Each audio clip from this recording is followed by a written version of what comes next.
যে আজি আমি অত বছৰে এই দলংখনৰ কাৰণে বাৰম্বাৰ জিলা প্ৰশাসনক বা অসম চৰকাৰক আবেদন কৰি আহিছোঁ, কিন্তু কোনো ধৰণৰ ব্যৱস্থা গ্ৰহণ কৰা নাই, যাৰ ফলত আজি এই ধৰণৰ ঘটনা প্ৰায় সংঘটিত হয়। ইয়াত নাও দুৰ্ঘটনা হওক বা নাৱৰ পৰা কেতিয়াবা পৰি বা কেতিয়াবা বাৰণীয়া পানীত মানুহ ইয়াৰ আগে পিছে মৃত্যু বৰণ কৰা মানে উদাহৰণ আছে।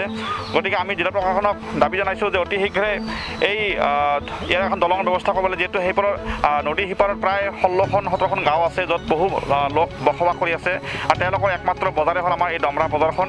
আৰু ডামৰা বজাৰৰ পৰা তেখেতসকলে খোৱা বস্তু পাতি সকলোখিনি লয়, আৰু লগতে স্কুলো আমাৰ সেইপাৰতে আছে, যিহেতু ডন বস্ক হওক বা নিৰ্মলা স্কুল হওক, তাৰে ছাত্ৰ ছাত্ৰীখিনি গোটেইখিনি আমাৰ এইপাৰতে স্কুল পঢ়ে, তাতে কোনো স্কুলৰ ব্যৱস্থা নাই। গতিকে সেই ছাত্ৰ ছাত্ৰীখিনিৰ সুবিধাৰ কাৰণে হ'লেও আমাৰ এই দলংখন খুবেই দৰকাৰী, কিন্তু আমি বহুতবাৰ দাবী কৰাৰ পিছতো আজিলৈকে এই দলংখন হৈ উঠা নাই। আমি বিগত বছৰতো আমাৰ এইখন নদীতে মহিলা বা আমাৰ এজন বন্ধু আছিল, তেওঁ এইখন নদীতে পৰি মানে মৃত্যু ল'ব লগা হৈছে। আৰু প্ৰায়ভাগ সকলোৱে এই ধৰণৰ ঘটনা প্ৰায় 2 বছৰ 1 বছৰ পিছে ঘটিয়ে থাকে। বন্দী হৈছে এক দৃশ্য, নাৱৰীয়া এজন মানে দুৰ্ভাগ্যবশতঃ পৰি গৈছে তাতে, গতিকে নাৱৰীয়াৰ কাৰণে আচলতে বাচিবৰ কাৰণে সম্ভৱ হৈছে বহুত দূৰ সাঁতুৰি। সাধাৰণ এজন যদি যাত্ৰী হ'লহেঁতেন কি ধৰণৰ ঘটনা সংঘটিত হ'লহেঁতেন?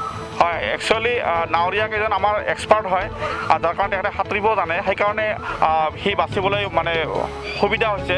তেওঁৰ ঠাইত যদি কোনোবা ষ্টুডেণ্ট হ'লে বা কোনোবা শিশু বা মহিলা হ'লে কিন্তু আজি 100% মৃত্যু সাৱটি ল'ব লগা হ'লহেঁতেন।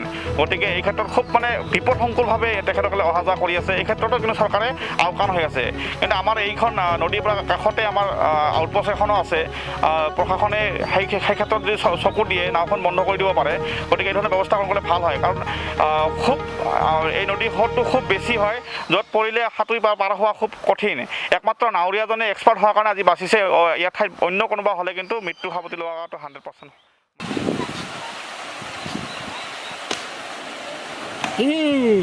ৰেকৰ্ডিং পাইছিলোঁ অলপমান